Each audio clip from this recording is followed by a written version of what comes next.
Napoleon said, number one, a leader needs unwavering courage. And I don't know if I totally agree with the unwavering part of this or not, because sometimes our courage does waver a little. You know, bend but not break. You know, courage mounts up, and then sometimes we have the doubts that creep in, and we reach a little deeper to find that courage that overcomes our doubts and our fears. So I would probably debate a little bit with Napoleon on this unwavering courage, because sometimes courage does waver. But as long as it stays, as long as in the end there it is to serve you, the courage to do what you didn't think you could do, the courage to step into territory that might be a little unfamiliar, the courage to talk to somebody you don't know, the courage to attempt conducting a meeting, the courage to give your first testimonial, the courage to, you know, solve problems you couldn't solve before, that kind of courage. The courage to stand up when it's sort of dark in your corner, the courage to do it when it isn't going your way, seemingly. The courage to try to have a good day in the midst of a bad day, that kind of courage. Wavering a little at times, yes, because we all have doubts that attack us, we all have small fears that creep in. That is the nature of life. But that's what faith is all about, that's what courage is all about. To serve us when our doubts will not serve us well. Faith to overcome fear, and courage to overcome our doubts. But that is a good quality, a good attribute for a leader, and that's unwavering courage. Second, Napoleon said, self-control. That, of course, is the very essence of life itself, is self-control. Because we all have this warfare going on. You know, it's going on in the world, the warfare between liberty and tyranny. In our own body, the warfare between health and illness, the struggle is on. The struggle between light and darkness, the struggle between good and evil. I call it opposites in conflict. And as soon as you're born into the world, as soon as you find yourself and discover yourself on this spinning planet headed somewhere, you know that this exists. To be a civilized society, we must drive the dark side of our nature into a small corner and let the positive side flourish. Early, we must learn to exercise self-control. Power is a wonderful thing, but it must be exercised properly. It must be exercised to benefit and not to destruction. So self-control is certainly necessary to be a strong leader, so that you can become the best example. The example of having your temper well managed, to having that dark side of your nature under control. The best example of choosing wise words and not being careless, that kind of control. Control of your appetite, control of your desires, so that they fit into the positive side of life and not the negative side. Self-control, very important. Then he said, a leader must have a keen sense of justice. How very true. Justice we become familiar with, you know, even when we're small. When certain things that happened or were done to us that something told us that wasn't right. Someone did us wrong. We have that sense of right and wrong, and it starts very early. Then we have to have that sense of utilizing what's right and what's wrong, so that we develop this sense of justice, this sense of being fair, this sense of being on the positive side, on the right side. To minimize a person's mistakes, they need to have this sense of justice. We have to have justice when we're building an organization. You know, what's fair, what is a good balance. The marketing system that Mark put together has to be fair for everyone. If you have a customer and you take care of that customer, someone else cannot come along and take that customer. The same is true with the distributor. Certain rules and regulations, so that all of us have a chance to fit within this framework of fairness, justice, and what's right. Otherwise, enterprise cannot work. Otherwise, we have what we call, in a political sense, anarchy, where there is no justice, when might is the order of the day, power is the order of the day, not the law, not the rule, not what's right, but power. And we would all dismiss that. It's been a catastrophe in the last 6,000 years, the governments that resorted to power instead of democracy, that resorted to intimidation instead of freedom. And we all know the terrible toll that that takes. But it takes a toll not only politically in a country or politically around the world, but it takes a toll even in enterprise. It takes a toll in school if a teacher is unfair. It takes a toll in working on a team where someone is unfair, or where the leadership is not fair in the administration of justice. So this is true, a keen sense of justice and what's fair and what's right. Part of this we have to learn as we go. You know, you don't have it all the first year. You haven't got it all the second year, the third year. After all the years that I've, been around, both as a human being and as a business person, we're still, even at these years, trying to decide what's best, what's fair, what's right, to give balance to our life and to build on a firm foundation for the future. So I agree with Napoleon. Good idea. A sense of justice. Here's another one, he said. Definiteness of decision. Indecision is the thief of opportunity. If you don't decide, the opportunity could slip away. If you don't decide what you're going to do today, the day could get away and you're not very effective. I talked about in my recent travels about time management. Here's one of the best ideas of time management. Don't start the day until you have it finished. Is it possible to finish the day before you start it? And the answer is yes. If you don't finish it to the best of your ability, have some idea, some good plan, sure enough, the day escapes. And in the morning you say, let's see, what should I do now? In the afternoon you say, hey, time's getting away from me, what should I do now? And now most of the day is lost. Most of the day escapes not being utilized and doesn't work for you simply because you didn't make those decisions early, at the early part of the day. The decisions we make in the early part of our life sometimes last for a lifetime. The early decisions that you make about what you're going to do with your life as far as herbalife is concerned, those decisions are vitally important. If you neglect them and don't make them, sure enough, the time passes and the opportunity sometimes is diminished. And sometimes you spend a lot of time now catching up simply because you didn't make those early decisions. So it's the decisions at the first of the day, it's the decisions at the early part of the month, it's the decisions at the early part of the year that greatly determines what kind of year you're going to have. The decisions you make in the early days of your marriage, sometimes those are the decisions that affect the marriage for a lifetime. The decisions you make at the first chance you see opportunity, those decisions, what you're going to do with it, how far you're going to take it, what it's going to be meaning to you in the years to come. Those early decisions are vitally important. Then we need decisions to correct poor decisions, to overcome our mistakes. It's possible, of course, for all of us to make unwise decisions. And at the end of one year, at the end of 1 week, 1 month, or at the end of a few years, we say, that decision cost me too much.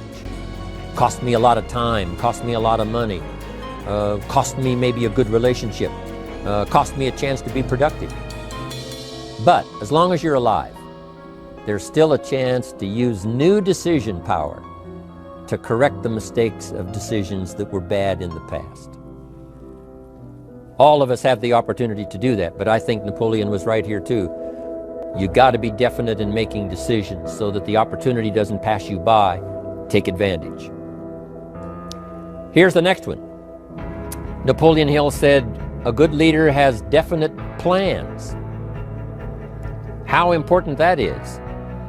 And of all the years, I think, to cash in on Herbalife's momentum and make some plans for the future, this has got to be one of the greatest years.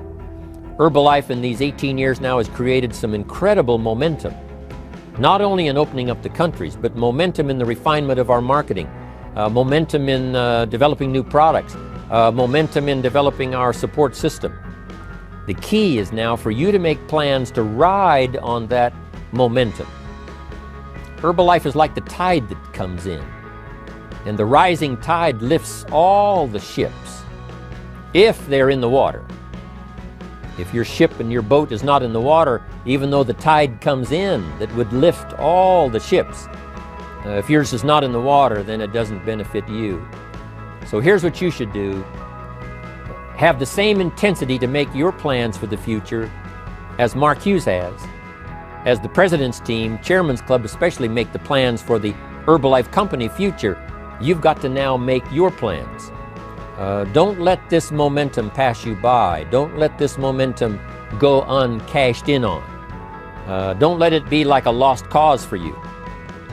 And maybe you've, because of the lack of plans, have lost a month or two, or you've lost a week or two, or maybe you've lost a year, and you were 10% effective instead of 100%. Now's the time to change all that and start making some plans.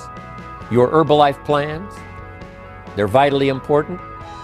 You might as well cash in on the Herbalife plans for world expansion, the Herbalife plans for expansion within your country, the Herbalife plans for the expansion of the business, the incentives. Cash in on that, capture that, and say, I've got to have some plans that match Herbalife.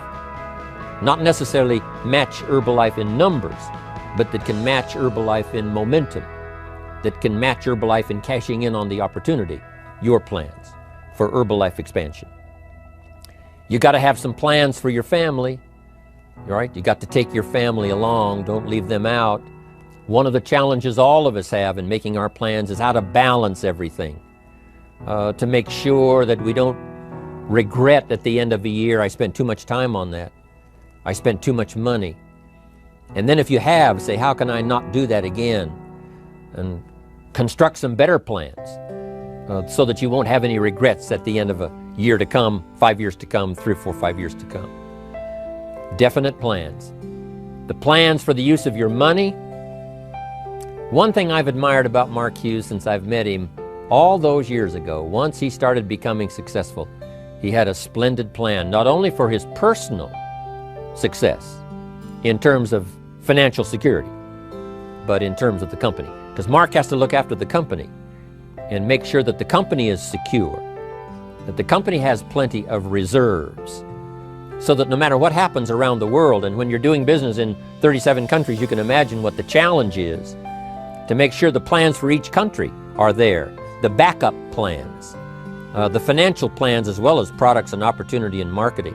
It is a challenge beyond comprehension to most of us, what kind of planning that takes in terms of trying to make Herbalife secure for the future. I described it in one of the summit classes as Mark takes the same pledge that the President of the United States takes, and that is to preserve and protect and defend the Constitution, says the President. But Mark has to preserve and protect and defend the company to make sure it's viable, not just in America where it started, but all around the world in each country. It's an awesome responsibility. But now for you, your plans to be financially secure.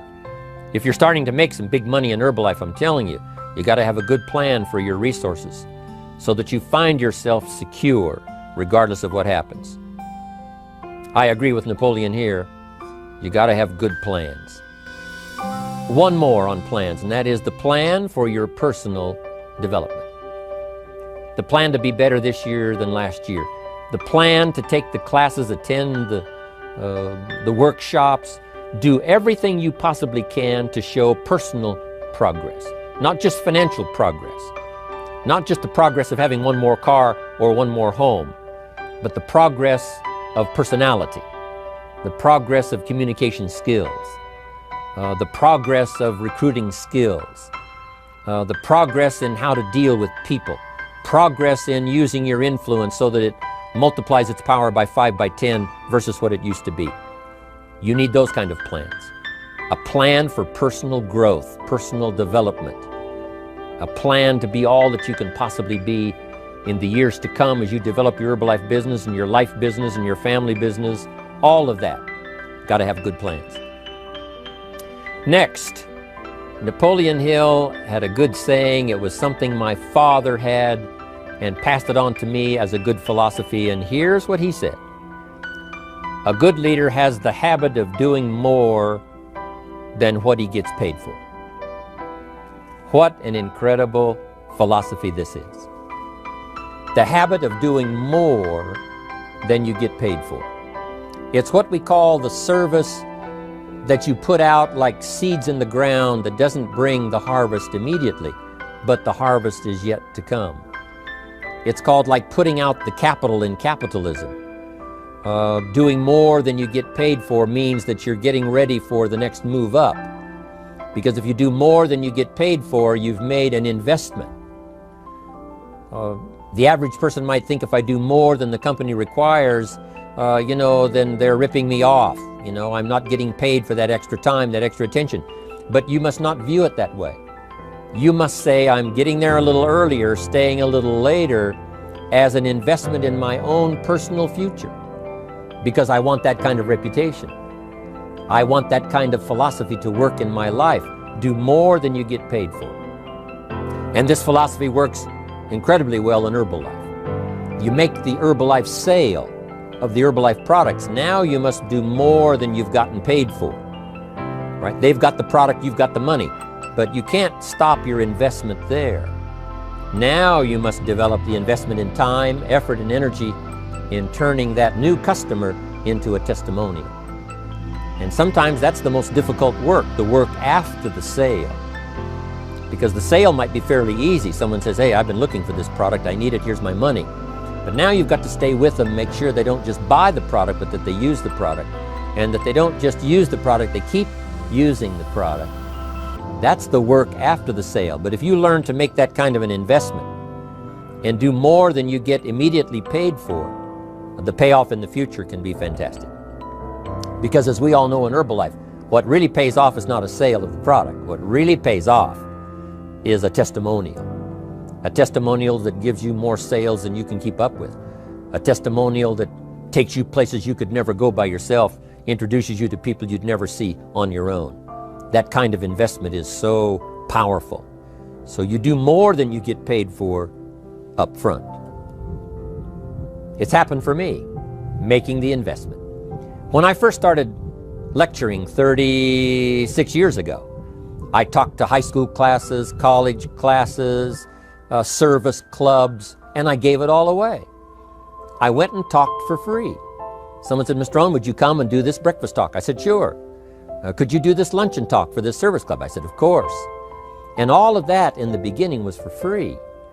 Primarily because I'd made my fortune, I didn't need the money, but I did it for free, but look what it's made for me by giving that kind of service in those early days. And finally it led to business and led to an enterprise.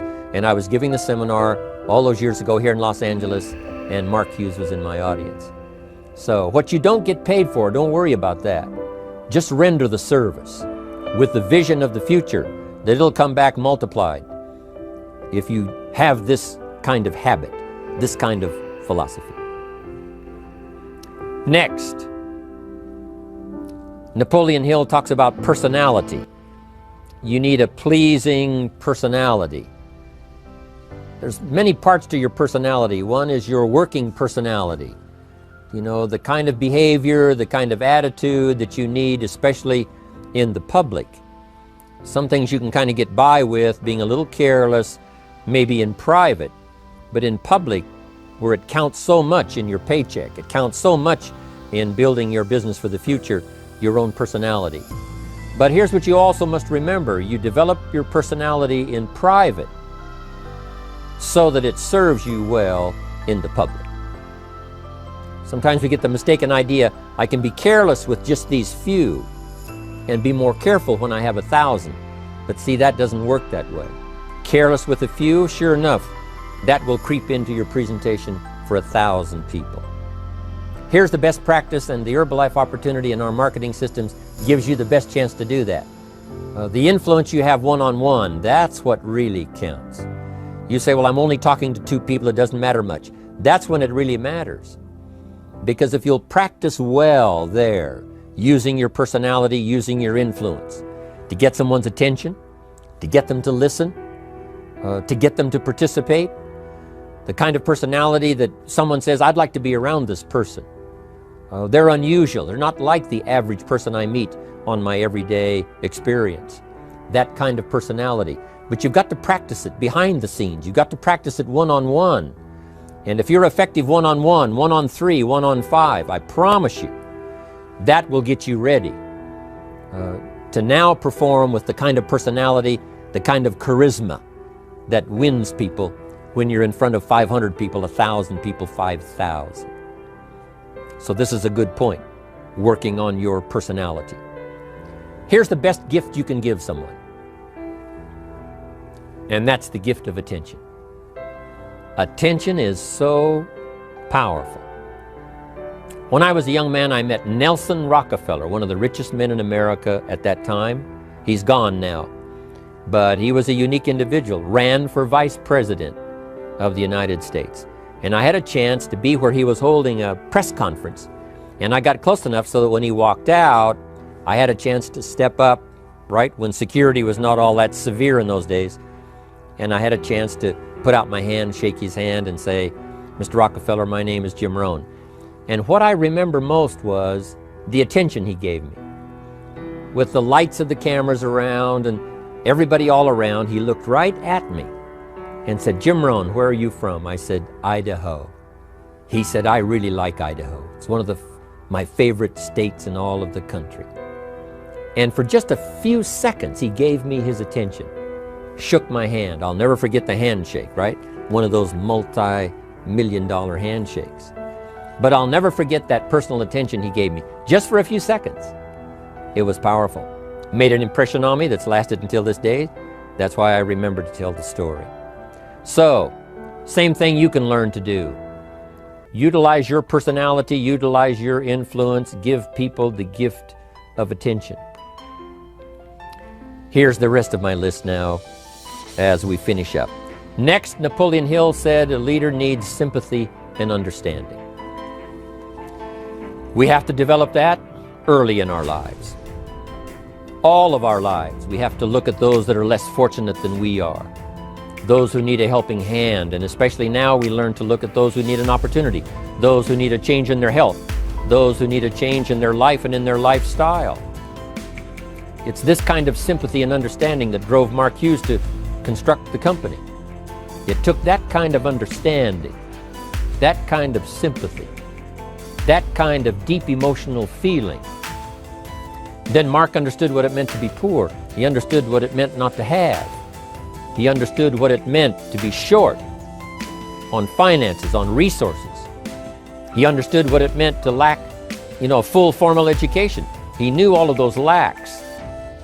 And instead of crying about it, he said, what I will do is change it for myself, and then I'll help other people that have the same challenge.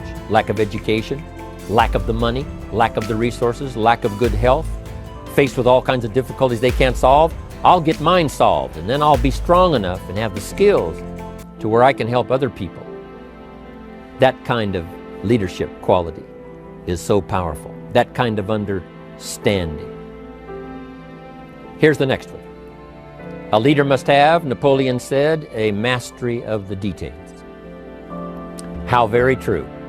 All can be lost with just a couple of missing details.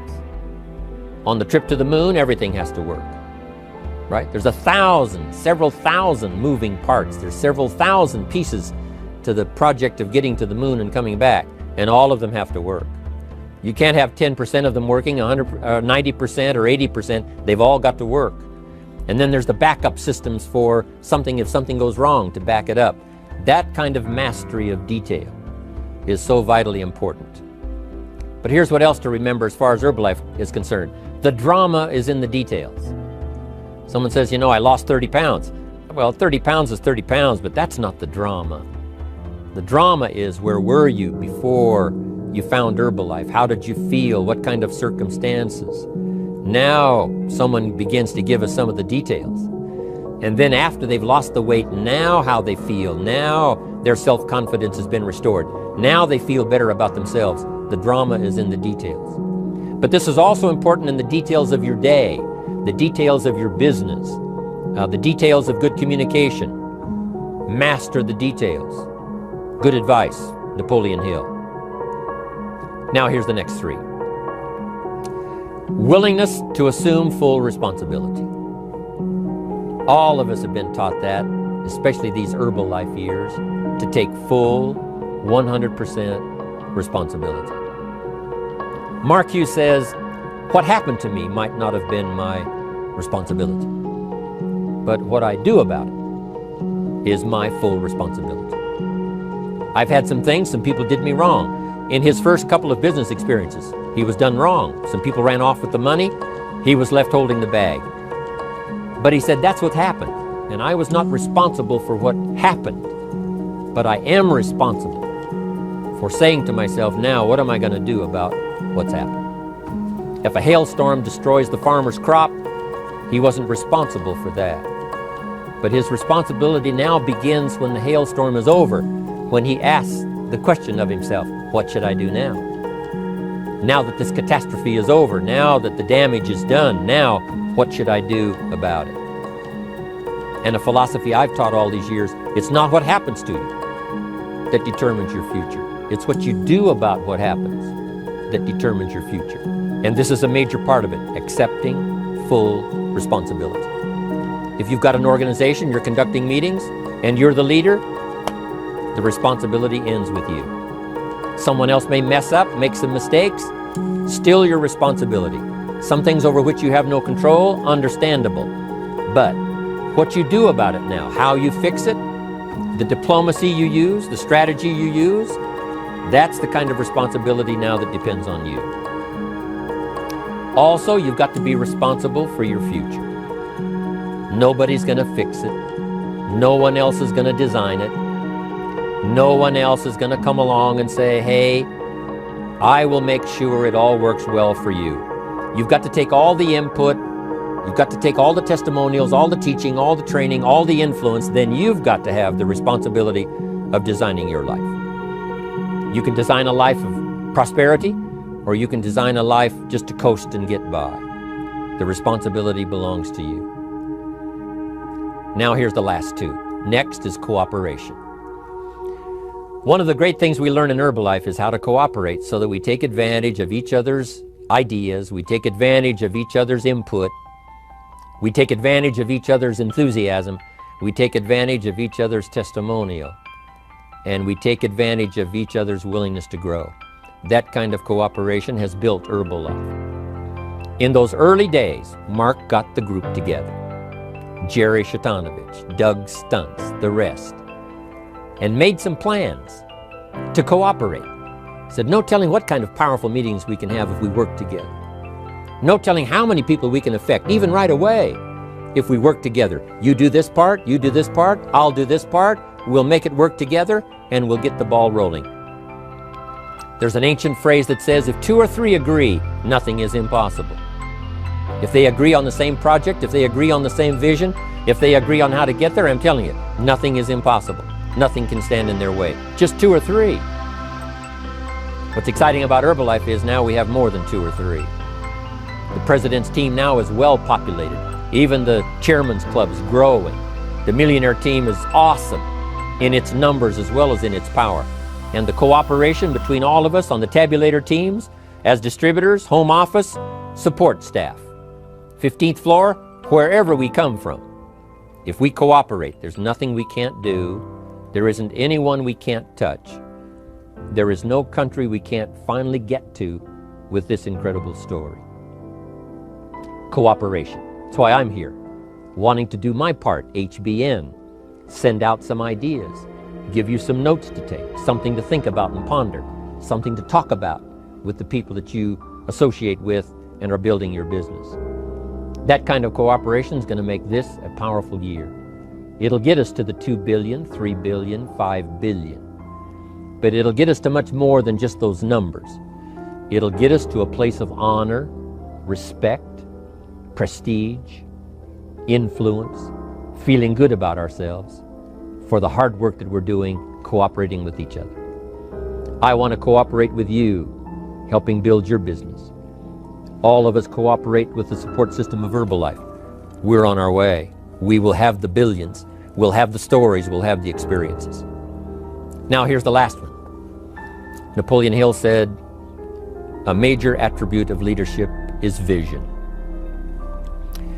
Vision is in many parts. One, a vision for your own course to follow. A vision for you, for yourself.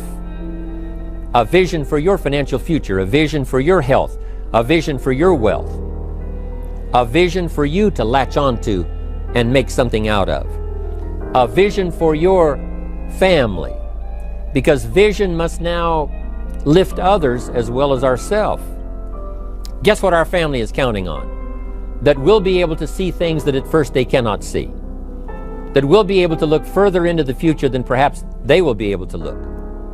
The same is true with your organization, the people that are around you. They're counting on your vision. Perhaps you've been there a little longer than they have. Maybe you've been there a lot longer than they have. And they will look to you to help them see things that they can't see in the beginning. And if you will do that, develop that attribute of leadership, I'm telling you, you'll have such a dramatic effect on your organization, it will be unbelievable. A vision for yourself, a vision for your family, a vision for your organization, a vision for the people that you're close to. The old prophet said, without vision, we die. We perish. Unless we can see into the future, life loses its meaning. Unless we can look further than just where we are at the moment, then we have no reason for faith, no reason for activity. But if we'll develop this skill, beyond any other skill, I'm telling you, it will help us touch people. Because they'll want to be around us. Because we have this look into the future. Not only the short-range vision of what we're going to do this week, this month, this year, but the long-range vision like Mark has, taking us to the 5 billion. You can have a vision that will take your organization into the future and bless everybody with success.